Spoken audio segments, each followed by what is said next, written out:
And we are live. Fabulous. Intermittent fasting, the myths, the truth, and what you need to know about hunger. Hi, welcome to Tea Talk. I'm Danny Cade, if you haven't met me before. The first thing people fear when they think about intermittent fasting is the hunger they're going to feel. You know, that gnawing, empty feeling in the pit of our stomach, the one that kind of makes our whole body clench up because we're searching for relief from what we feel is starvation. For decades, we've been told that skipping meals is dangerous, that fasting slows metabolism, causes muscle loss, and isn't effective for fat burning. And yet, millions of people swear by intermittent fasting to improve metabolism, burn belly fat, boost energy levels, and more that I'll list off in a minute. So, which is it? Science or myth?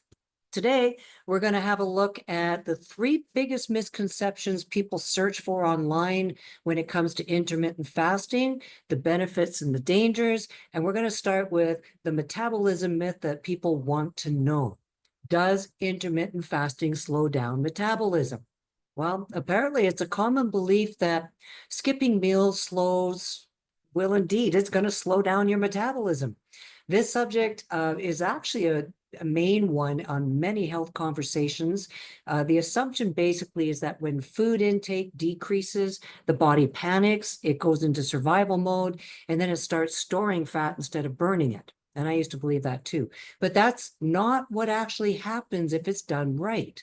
Short-term fasting, whether it's 16, 24, even 48 hours, does not shut down metabolism. In fact, it boosts it. Studies show that during a fast, the body switches from burning glucose to burning stored fat for energy. Growth hormone levels increase, triggering cellular repair and preserving lean muscle mass. What actually does slow down our metabolism? Chronic calorie restriction, processed food intake, aka junk food, and lack of strength training exercises. If your body is constantly deprived of calories and nutrients, it adapts by lowering energy expenditure, which makes fat loss even harder. But a well-structured fasting routine actually improves metabolic function, promotes fat burning, and enhances longevity. But wait, there's more. So in the meantime, next up, breakfast. It's one of the greatest lies going. People search for this every day too. Is skipping breakfast bad for you? Does intermittent fasting harm gut health? For years, we've been told that breakfast was the most important meal of the day, and nutritionists repeated that while food companies reinforced it. But where did that actually come from? It wasn't science. It was marketing from cereal companies, and I think you can guess why.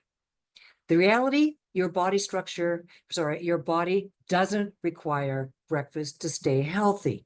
I didn't want to get too complicated. Most people, well, some people, they actually perform better eating early in the morning, but others do well with delaying their eating windows, which is exactly how intermittent fasting meal plans should work, with you, not against you. So you pick your hours of eating and not eating if you want the best results.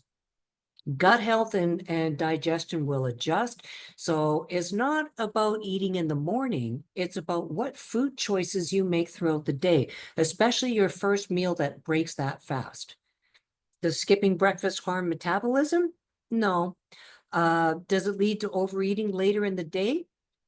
Only if poor nutritional choices are involved. Again, that's decided by what foods you eat to break your fast. The real problem isn't when you eat, it's what you eat. It's about how you nourish your body. Okay. Then there's the muscle loss myth. People are always asking, does intermittent fasting cause muscle loss? Well, it's said that if you fast, your body will break down muscle instead of fat. It's a huge concern, especially for those who are focusing on building lean muscle, preventing muscle wasting, and maintaining muscle strength while losing weight. But short-term fasting doesn't destroy muscle. It actually preserves it, and here's why. During a fast, the body prioritizes fat burning over muscle breakdown. Growth hormone levels increase, keeping lean tissue intact while triggering tissue repair. Muscle loss happens when fasting is poorly executed, meaning there's no protein intake, you're skipping strength training workouts, or you're fasting excessively beyond 72 hours without proper nutrition. Now, a properly managed intermittent fasting routine supports muscle retention while encouraging fat loss. Okay. Lastly, there's the weight loss myth. One of the top questions in Google search right now is does intermittent fasting automatically make you lose weight? Many assume that intermittent fasting is a guaranteed solution for fat loss. So they skip meals, but then they binge on processed foods during their eating window, assuming that fasting is going to erase their bad eating habits. And that's not how it works. Fasting regulates appetite and insulin levels, but it does not override poor nutritional choices. Sorry, guys. Weight loss only happens when fasting is combined with these three things, okay? Calorie balance for optimal fat loss, whole foods rich in protein, healthy fats, and fiber, a workout plan that includes resistance training for building muscles. Okay, so again, intermittent fasting for weight management works, but not if you're shoving junk food into your face during your eating times. So here's the final takeaways. Intermittent fasting doesn't slow down metabolism. It improves metabolic efficiency and supports fat burning. Skipping breakfast isn't harmful. And of course, that depends on your body, your health, your eating habits. Check with your doctor if he has something going on there. And intermittent fasting does help to preserve muscle. It does not automatically cause muscle loss. So fasting is effective for weight loss, but healthy food choices are absolutely essential to make that work. The benefits of intermittent fasting include big breath in, improved metabolism, enhanced longevity, balanced insulin levels, better digestion, optimized fat burning, increased cellular repair, reduced inflammation, improved brain function, and enhanced heart health. You can see now why people are into this. That's a lot of improvements. So if you want to make intermittent fasting work for you, choose the right fasting method, prioritize whole foods, and make sure that you maintain an active lifestyle.